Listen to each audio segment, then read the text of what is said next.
Permintaan Bapak Gubernur itu disetujui oleh Taman Nasional Komodo oleh Kementerian. Per 1 Agustus 2022, tarif masuk dua lokasi Taman Nasional Komodo, yakni Pulau Padar dan Pulau Rinca, akan dikenakan tarif bagi para wisatawan. Dengan membayar Rp3.750.000, wisatawan dapat menikmati Taman Nasional Komodo selama 1 tahun. Lantas, apa dasar pemerintah NTT menaikkan tarif tersebut?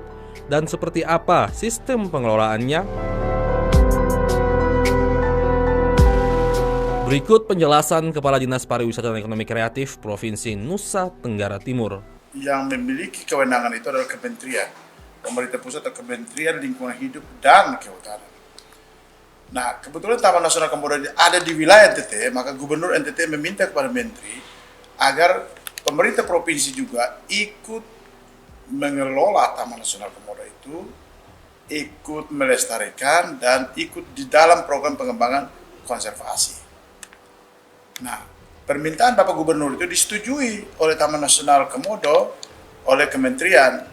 Lalu, setelah disetujui, MOU ditandatangani, Gubernur memerintahkan supaya dilakukan kajian oleh tim ahli lingkungan dari IPB Bogor, dari UI, kemudian dari Udayana, dan dari Undana.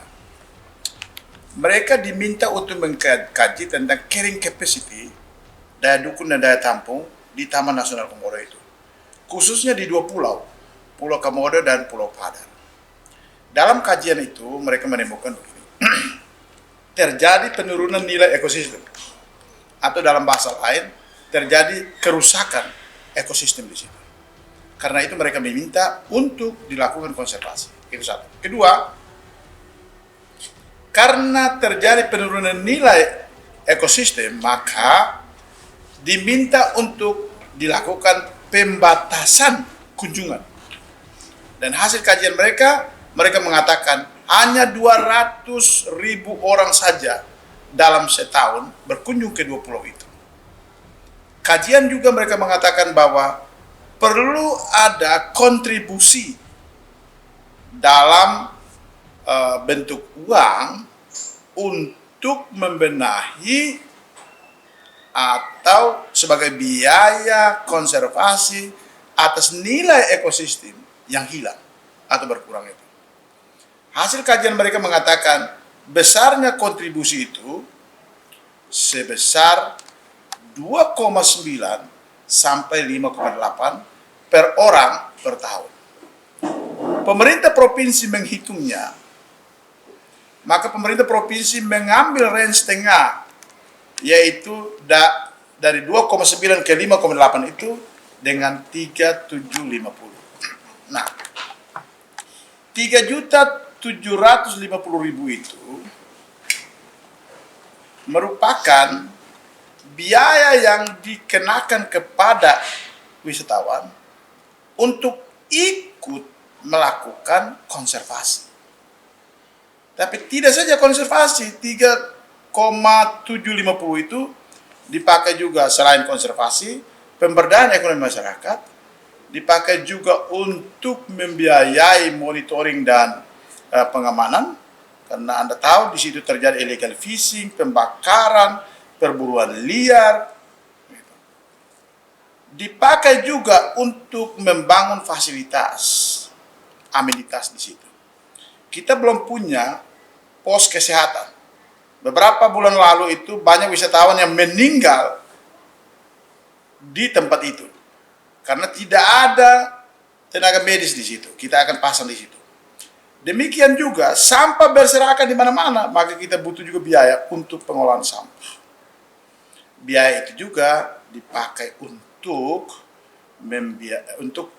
PNBP dan PAD bagi pemerintah provinsi dan pemerintah Kabupaten Manggarai Barat.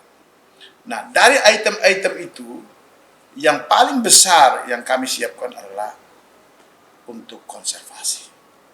Jadi, dasar kenaikannya itu didasari atas hasil kajian tim ahli. Dibutuhkan kontribusi untuk konservasi di dua pulau, Pulau Padar dan Pulau Komodo. Sedangkan pulau yang lain di TNK itu tidak diberlakukan kontribusi 3.750.000 itu. Dia berlaku pada harga yang biasa, 7.500 dan 150.000 untuk wisatawan asing. Jadi ada satu tarif Bapak ya? Ya. Nah, ini dikenakan kepada wisatawan yang berkunjung ke dua pulau itu 1 orang 1 tahun. Dan bukan sekali masuk, dia bisa berulang-ulang masuk dari tarif yang ada itu. Dengan 3.750 dia Ya, selama 1 tahun range-nya dia bebas. ya, bukan selama 2 tahun, selama 1 tahun itu dia bisa masuk beberapa kali. Lalu, apakah ini ada perbedaan antara wisatawan asing dan domestik atau tidak? Untuk sementara konsepnya adalah dikenakan bagi semua, tidak dibedakan.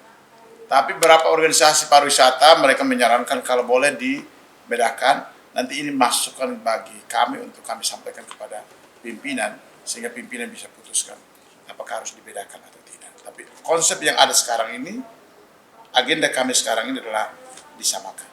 Ada kajian tidak Bapak terkait dengan lokasi-lokasi yang mungkin punya daya tarik lebih dengan harganya mungkin lebih dari dengan yang daya tariknya biasa saja?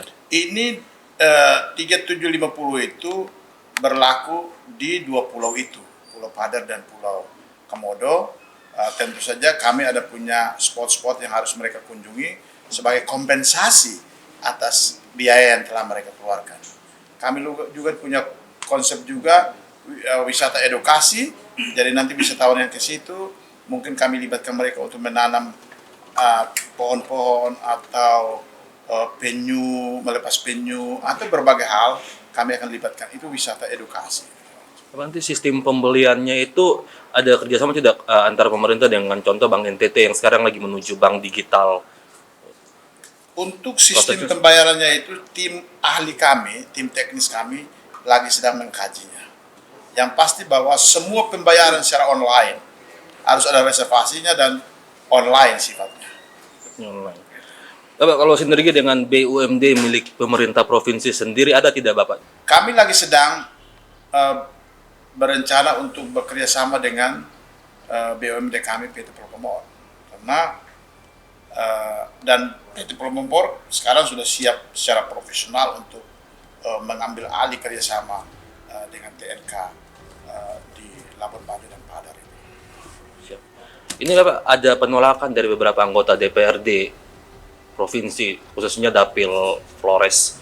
Itu dari pemerintah sendiri menanggapinya seperti apa Bapak? Begini, kemarin saya sudah jelaskan di Komisi 2 yang membidangi pariwisata, Ya.